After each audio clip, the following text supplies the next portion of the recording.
We are more connected than ever. Phones, apps, social feeds, networks. And yet we are lonelier than ever. Rates of depression are climbing. Anxiety is rising. Communities are fracturing. Why? Why? According to journalist and war correspondent Sebastian Junger, the answer is simple and ancient.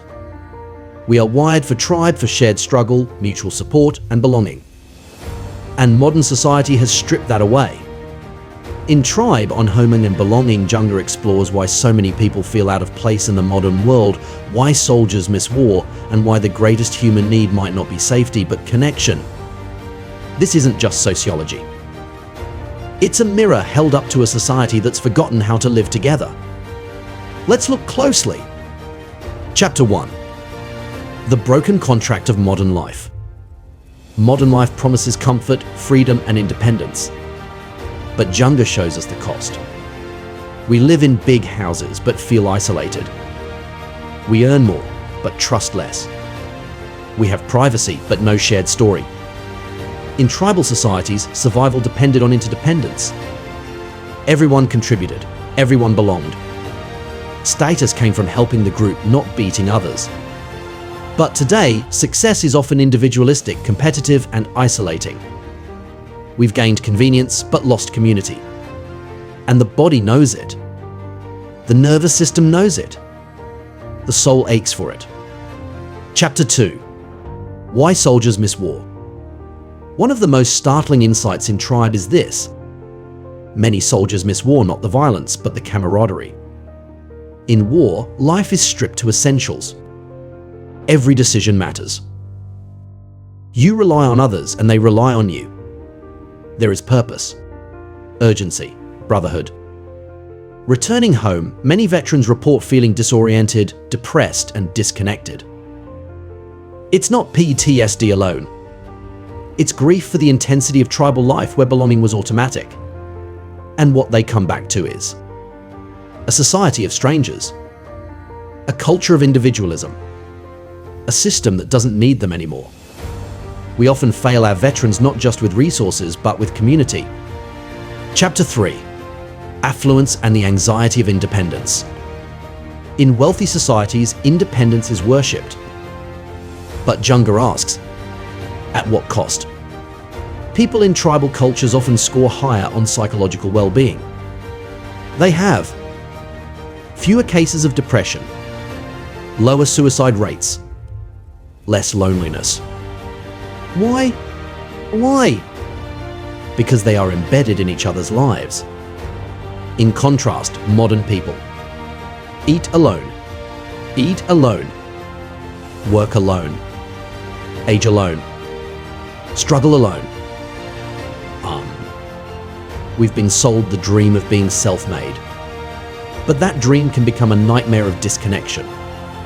Chapter 4. Disasters bring us together. When disaster strikes, hurricanes, bombings, blackouts, people expect chaos. But often, the opposite happens. Neighbors help each other. Strangers become friends. Crime drops, morale rises. Community emerges. Junger notes. In the wake of catastrophe, people often report feeling more alive. Why? Because in those moments, we drop status games. We become useful again. We reconnect to the human tribe. The tragedy is not the crisis. The tragedy is that we need crisis to feel human again. Chapter 5. The need to be needed. Humans need food. We need shelter. But perhaps most of all, we need to be needed. In tribal societies, every person mattered. Today, many people feel disposable,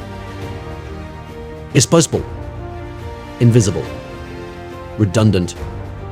This is a deeper wound than we realize. Because when we don't feel needed, we don't feel real. To belong is not just to be accepted. It's to be missed when you're gone. Chapter 6. The fracturing of unity. Modern society splits us by race, politics, class, belief. region. We stop seeing each other as kin and start seeing enemies. This makes us vulnerable to manipulation, to tribalism without compassion, to systems that profit off division.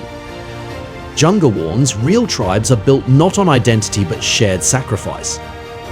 And unless we intentionally build that, we drift further apart. Chapter 7. Rethinking Civilization. Junger doesn't romanticize the past. He knows tribal life could be brutal, limited, and dangerous. But he asks, what did they have that we lost? And more importantly, can we bring it back without abandoning modern life? He says yes. But it requires reimagining how we raise children, how we support veterans, how we build neighborhoods, how we define success. It means putting community at the center again. You don't need to return to the forest to feel like you belong. But you do need to remember who you are. You are not a brand. You are not a lone hero. You are not meant to live, work, and suffer in silence. You are part of a tribe. Or at least you were meant to be. So find your people. Be useful to them. Let yourself need and be needed. Don't just build a career. Build belonging. If this resonated, subscribe to Real Deep Understanding.